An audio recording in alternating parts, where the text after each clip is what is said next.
BA प्रथम वर्ष के दर्शन शास्त्र के विद्यार्थियों का आज के इस वीडियो लेक्चर में एक बार फिर से स्वागत है। कुछ जिज्ञासाएं प्राप्त हुई हैं और बड़ी स्वाभाविक सी जिज्ञासा है, क्योंकि जितने भी छात्र दर्शन शास्त्र विषय का चयन करते हैं प्रथम वर्ष में, प्राय उनमें से किसी ने भी विधिवत दर्शन शास्त्र का अध्ययन पहले कभी किया हुआ नहीं होता है, क्योंकि 12वीं कक्षा में दर्शन शास्त्र विषय या तो उपलब्ध ही नहीं है, और यदि उपलब्ध भी कहीं कहीं पर है तो वो इतना स्कूल के लेवल पर प्रचलित नहीं है कि छात्र उसका अध्ययन सामान्यतया करते हो। बहरहाल ये हमारे लिए एक तरीके से ठीक बात भी है, क्योंकि दर्शन में हम ये मान करके चलते हैं कि धारणा का नहीं होना किसी गलत धारणा के होने से बेहतर है। तो यदि आप इस विषय को पहली बार भी पढ़ रहे हैं तो कोई आपको परेशानी नहीं है, और ना ही इसका स्तर आपको ऐसा लगेगा कि जैसे आप क्रमोन्नत होते हुए देखते हैं विषयों को, कि आपने मान लीजिए आपके पास में दूसरा विषय सोशियोलॉजी है या पब्लिक एडमिनिस्ट्रेशन है या पॉलिटिकल साइंस है, तो आपको कहीं ये लगे कि जो 11वीं 12वीं में पढ़ा था कॉलेज पर जाने के बाद में तो उसका स्तर कोई बहुत ऊंचा हो जाएगा। दर्शन शास्त्र के विषय में आपको इस प्रकार की दुश्चिंता कतई नहीं रखनी चाहिए, क्योंकि हम प्रथम वर्ष में अध्ययन प्रारंभ ही वहां से करते हैं जहां से हमको बहुत मौलिक, बहुत बेसिक और बहुत प्रारंभिक जानकारियां मिलना प्रारंभ होती हैं। एक प्रश्न पुस्तकों को लेकर के रहता है। मैं आप लोगों से इतना अवश्य निवेदन करूंगा कि मैं पुस्तकों की बात करूं उससे पहले कि दर्शन शास्त्र में भाषा का बहुत महत्व है। और भाषा जब मैं कहता हूं तो मेरा आशय किसी विशेष भाषा से नहीं है कि मैं आपसे यह अपेक्षा करूं कि आपकी अंग्रेजी बहुत अच्छी होनी चाहिए और केवल अंग्रेजी ही आपको आएगी तभी आप पाश्चात्य दर्शन पढ़ पाएंगे, या आपको हिंदी आएगी तभी आप भारतीय दर्शन पढ़ पाएंगे। ऐसा नहीं है। मैं आपसे जो कहना चाहता हूं वो ये कि आप चाहे किसी भी भाषा में अध्ययन करते हो, जिस भी भाषा में आप व्यवहार करते हैं, अध्ययन करते हैं, उस भाषा की अच्छी पकड़ आपको होनी चाहिए। क्योंकि बहुत जगह हमको शब्दों को टेक्निकली इस्तेमाल करना होता है, हमको शब्दों की एटाइमोलॉजी यानी कि उनकी उत्पत्ति और उनकी व्याख्या विषयक बात हमको करनी होती है। तो यदि हमारी वोकैबुलरी यानी कि हमारा शब्दकोश, शब्द भंडार समृद्ध नहीं होगा और हम शब्दों के सही अर्थ नहीं समझेंगे या शब्दों के उपयोग को कॉन्टेक्स्ट में रखना नहीं जानेंगे, तो हमको दर्शन शास्त्र पढ़ने में थोड़ी कठिनाई होगी। लेकिन ये कोई चिंता की बात नहीं है। जैसे जैसे धीरे धीरे आप पुस्तकों को पढ़ेंगे, आप अपने गुरुजन से मिलेंगे, आप उनके लेक्चर्स को सुनेंगे, तो आपको महसूस होगा कि ये कठिनाई वास्तव में कोई कठिनाई नहीं रह जाती। मेरा आप लोगों को मशवरा ये रहेगा कि अपनी भाषा को आप सुदृढ़ करें, चाहे वह कोई सी भी भाषा हो, भले वो हिंदी हो या वो अंग्रेजी हो। भाषा के ऊपर आपको अतिरिक्त ध्यान देने की आवश्यकता है। रहा सवाल पुस्तकों का, तो आपने यदि अपना सिलेबस ब्राउज करके देखा है, यानी कि नेट पर सिलेबस उपलब्ध है यूनिवर्सिटी का, और सिलेबस में जहां पर विषय लिखे होते हैं, टॉपिक्स लिखे होते हैं, तो उनके नीचे कुछ पाठ्य सामग्री का भी जिक्र या वर्णन होता है।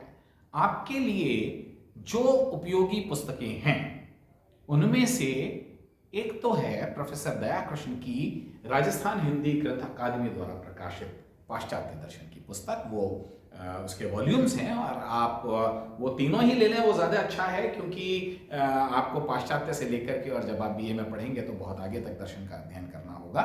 वह एक अच्छी स्तरीय पुस्तक है। इसके अतिरिक्त याकूब मसीही की पाश्चात्य दर्शन की पुस्तक आप ले सकते हैं। अन्य बहुत सारी किताबें हैं, लेकिन मैं आपसे जिक्र केवल स्तरीय पुस्तकों का ही करूंगा। जो छात्र अंग्रेजी में अध्ययन करते हैं उन्हें मेरी जानकारी में एक बहुत अच्छी पुस्तक फ्रैंक थिली की है, जो इलाहाबाद से प्रकाशित हुई थी, उसका भारतीय संस्करण। वो अंग्रेजी में एक बहुत अच्छी एक उचित व्याख्या वाली स्तरीय पुस्तक है। और उस पुस्तक के साथ में अच्छी बात यह है कि अब उसका हिंदी ट्रांसलेशन भी हमें उपलब्ध है। देखिए, दर्शन को हम कई श्रेणियों में बांटते हैं। हमने कहा कि वेस्टर्न फिलॉसफी या पाश्चात्य दर्शन, तो फिर हम उसके अंदर कहते हैं एंशिएंट फिलॉसफी, यानी कि प्राचीन पाश्चात्य दर्शन, जिसको कि हम यूनानी दर्शन के नाम से जानते हैं। फिर हम मध्ययुगीन दर्शन करते हैं, रिसेंट फिलॉसफी करते हैं, मॉडर्न फिलॉसफी करते हैं। और ये सारी की सारी चीज़ें प्राय लेखकों के लिए संभव नहीं होता, या सबकी इतनी रुचि भी नहीं होती। तो अपेक्षाकृत जैसी जैसी रुचि है वैसी वैसी पुस्तकें लोगों ने लिखी हैं। अंग्रेजी में प्री सॉक्रेटिक फिलॉसफी आपके यहाँ सिर्फ एक टॉपिक है। आप यदि आपकी जिज्ञासा उसको बहुत विस्तार में पढ़ने की होती है तो W.T. स्टेस की एक ग्रीक फिलॉसफी की इंट्रोडक्टरी किताब उपलब्ध है। पुरानी किताब है लेकिन बहुत अच्छी स्तरीय किताब है। तो प्री सॉक्रेटिक यानी कि सुकरात तक, और बल्कि सुकरात की ग्रीक फिलॉसफी के बारे में कहना चाहिए कि सोक्रेटिस, प्लेटो, अरिस्टोटल तक, आप उस पुस्तक में बहुत अच्छी स्तरीय किताब, बहुत अच्छी व्याख्या के साथ में पुस्तक उपलब्ध है आपकी लाइब्रेरीज में। यानी कि आप कॉलेज आएंगे, कॉलेज की लाइब्रेरी में या अन्य किसी लाइब्रेरी में आप तलाशेंगे, या बाजार में भी आप मांगने की कोशिश करेंगे तो वो पुस्तक आपको मिल जाएगी। उसके बाद तो अनेक पुस्तकें हैं, जैसी जैसी पुस्तक आपको, जो किताब आपको ठीक लगे आप पढ़ सकते हैं। बहुत पुरानी हिस्ट्रीज ऑफ फिलॉसफी में फाल्कनबर्ग की बात होती है, विंडलबैंड की बात होती है, और अनेक पुस्तकें हैं। पुस्तक आपके लिए कोई बहुत बड़ी चुनौती नहीं होनी चाहिए। सामान्यतया विद्यार्थी एक पुस्तक हिंदी में बारीक सी जिनकी पाश्चात्य भारतीय दर्शन की भी पुस्तक है, आप वो पुस्तक भी पढ़ सकते हैं, चंद्रधर शर्मा की, वाराणसी से प्रकाशित हुई। लेकिन यदि आपके सामने दयाकृष्ण जी की या याकूब मसीह जी की पुस्तक की चॉइस है, तो मैं सोचता हूं कि उसके अतिरिक्त आपको किसी अन्य पुस्तक की आवश्यकता नहीं रह जाती। और यदि आप अंग्रेजी में अध्ययन करते हैं तो एक फ्रैंक थिली की पुस्तक कम से कम आपके प्रथम वर्ष के अध्ययन के लिए पर्याप्त से भी ज्यादा रहेगी। ये तो हुई पुस्तकों की और सिलेबस की बात। जो पहला टॉपिक है आपका, उसमें जिक्र किया गया है सुकरात पूर्व के दार्शनिकों का, सोफिस्टों का और सुकरात का। हमने एक प्रारंभिक परिचय सुकरात पूर्व दर्शन का किया। सोफिस्टों के विषय में जितनी चर्चा आवश्यक थी वो हमने हमारे पिछले वीडियो लेक्चर में की। आज के इस लेक्चर में मैं सुकरात के विषय में कुछ चर्चा आपसे करूंगा। सुकरात एक बड़ा सामान्य नाम है। सुकरात का जिक्र बहुत सारे विषयों में, बहुत सारे प्रसंगों में होता है, तो आश्चर्य नहीं है कि आपने ये नाम पहले से सुन रखा हो। इसका ग्रीक प्रोनाउंसिएशन सोक्रेटिस इसको कहते हैं, अंग्रेजी में SOCRATES लिखा जाता है। हिंदी में हम जब चर्चा करते हैं तो हम सुकरात कहते हैं। सुकरात का जन्म यूनान में, और वो भी एथेंस में। एथेंस से ज्यादा बाहर गए नहीं सुकरात कभी।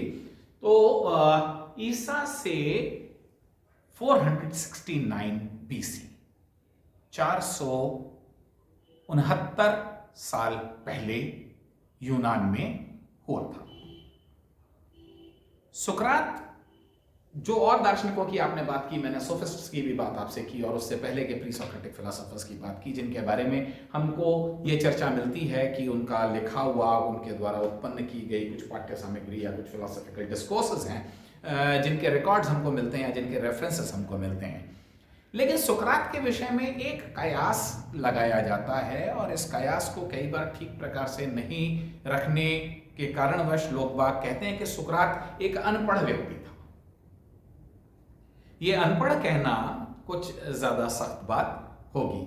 सुकरात के विषय में इतना कयास अवश्य लगाया जाता है कि संभवतया सुकरात निरीक्षर थे, उनके पास अक्षर ज्ञान नहीं था, किंतु वह दुनिया के श्रेष्ठ ज्ञानी व्यक्तियों में उनका शुमार होता है, इस चीज से इनकार नहीं किया जा सकता। तो निरीक्षक थे, और ये कयास भी इसलिए लगाया जाता है कि जो इतना ज्ञानी व्यक्ति था, यदि वह लिखना पढ़ना जानता तो वह खुद स्वयं कोई ना कोई पुस्तक की, किसी ना किसी ज्ञान के कोश की रचना अवश्य करता, क्योंकि सुकरात के द्वारा लिखी गई किसी भी पुस्तक का या किसी भी सामग्री जो उन्होंने जिसकी रचना की हो भाषा में, उसकी जानकारी प्राप्त नहीं होती है। तो यह कयास लगाया जाता है कि संभवतया सुकरात निरीक्षक व्यक्ति रहे होंगे। ये भी एक युग की विडंबना होती है कि युग के महान व्यक्ति को प्रायः उसके युग में पहचान नहीं मिलती। सुकरात का जीवन भी कुछ इसी प्रकार का रहा कि सुकरात से संतुष्ट होने वाले व्यक्तियों की अपेक्षा असंतुष्ट व्यक्तियों की संख्या बहुत अधिक थी, और उनको राज्य के को भी वहन करना पड़ा, उनको भोगना पड़ा, और उनको अंततः मृत्युदंड दिया गया और जहर का प्याला दे करके, जहर पिला करके, गॉटलेब ऑफ पॉइजन गॉटलेब से उनको मृत्यु का वर्ण करना पड़ा। ये भी सुकरात के जीवन का एक सत्य है कि उनकी मृत्यु दंड स्वरूप हुई, जो कि राज्य ने उनको दंड दिया। उनका व्यक्तिगत जीवन भी कोई बहुत सुखद जीवन नहीं था। उन्होंने पहले, कभी कहते हैं कि फौज में जो उस वक्त की स्टेट की छोटी मोटी आर्मीज हुआ करती थी, उसमें उन्होंने फौजी के रूप में भी काम वाम किया, लेकिन वो प्राय उन्होंने जीवन में कोई काम वाम किया नहीं, और उन्होंने अपना सारा जीवन चिंतन में, मनन में और वार्ता में, जिसको हम कन्वर्सेशन या डायलॉग कहते हैं, उसमें उन्होंने व्यतीत किया। सुकरात का महत्व एक अन्य दृष्टि से भी पाश्चात्य दर्शन में या पाश्चात्य जगत में हो जाता है। जब हम ये कहते हैं कि ईसा से 600, सवा 600, 650 साल पहले से हमको दर्शन के ट्रेसेस यानी कि हमको चिन्ह दिखाई देने शुरू हो जाते हैं, तो वहां पर हम ये देखते हैं कि प्राय जो फोकस रहा है, या तो वो सत्य की और ज्ञान की खोज का रहा है। वो प्रश्न भले ही कितने सतही रहे हों, लेकिन वह वास्तव में दार्शनिक प्रश्न थे। उसके पश्चात हम ये देखते हैं कि जो सोफिस्ट्स का युग या दौर आता है सुकरात तक या सुकरात से पहले, वहां पर ज्ञान को एक प्रकार से पूरी तरीके से त्याग दिया गया है, लेकिन जीवन में सफल होने के गुर सिखाए जाने की बात हो रही है। पैसे लेकर के शिक्षण की बात हो रही है, और मैंने जैसा हमेशा कहा कि सामदान की नीति अपनाने की बात की गई है। संशयवाद का वह दौर है, और एक अस्थिरता का भी दौर है। सुकरात पहली बार हमको एक ऐसा दार्शनिक पाश्चात्य दर्शन जगत में उभरता हुआ प्रतीत होता है, जो अपने चिंतन का मुख्य केंद्र नीति शास्त्र को बनाता है।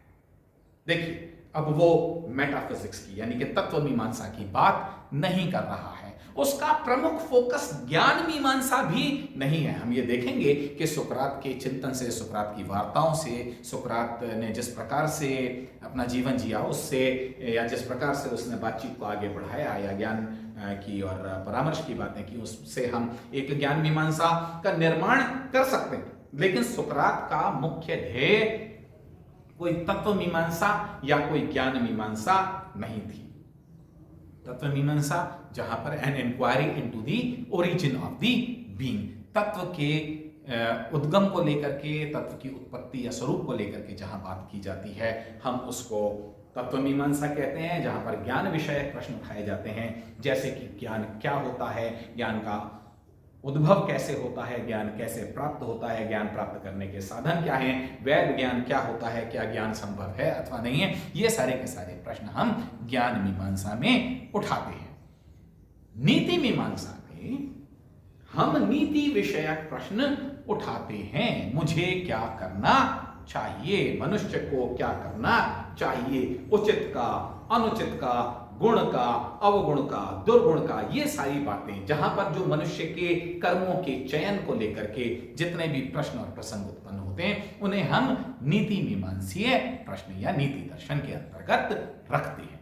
सुकरात का प्रमुख सरोकार हम ये देखेंगे कि नीति शास्त्रीय है, नीति शास्त्र दर्शन का अंग है और सुकरात विशुद्ध रूप से मौलिक दार्शनिक प्रश्न उठा रहा है, लेकिन उसका प्राइम फोकस, उसका जो मुख्य सरोकार या मुख्य ध्येय या लक्ष्य कोई तत्वमीमांसीय सत्य नहीं है। वह यह प्रश्न नहीं उठा रहा है कि ये जगत क्या है, ये सृष्टि क्या है, कहां से आई है, कैसे उत्पन्न हुई है, कहां चली जाएगी, मूल द्रव्य क्या है, यह प्रश्न वह नहीं उठा रहा है। वह ज्ञान के स्रोतों की बात भी उस टेक्निकल सेंस में नहीं कर रहा है। वो निश्चित रूप से ज्ञान की बात कर रहा है, लेकिन उसका लक्ष्य किसी ज्ञान तंत्र का निर्माण कर डालना नहीं है, बल्कि यह प्रश्न कहां से प्रेरित हो रहे हैं, उसकी नीति शास्त्रीय मौलिक जिज्ञासाओं से प्रेरित हो रहे हैं।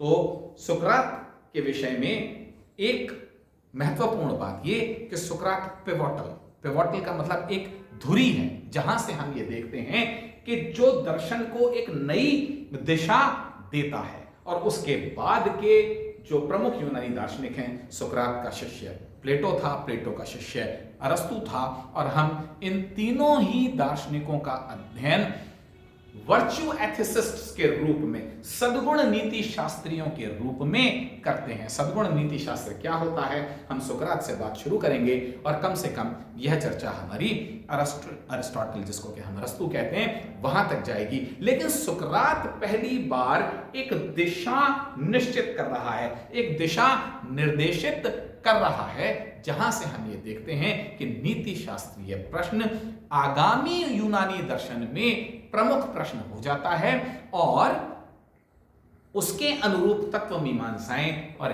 ज्ञान मीमांसाएं पैरेलली चलती है। Prime focus becomes the question of ethics. तो सुकरात बहुत इंपॉर्टेंट व्यक्ति है, सुकरात बहुत इंपॉर्टेंट दार्शनिक है और सुकरात दर्शन जगत में अमर है। हम सुकरात के सिद्धांतों की चर्चा आने वाली वीडियो में करेंगे।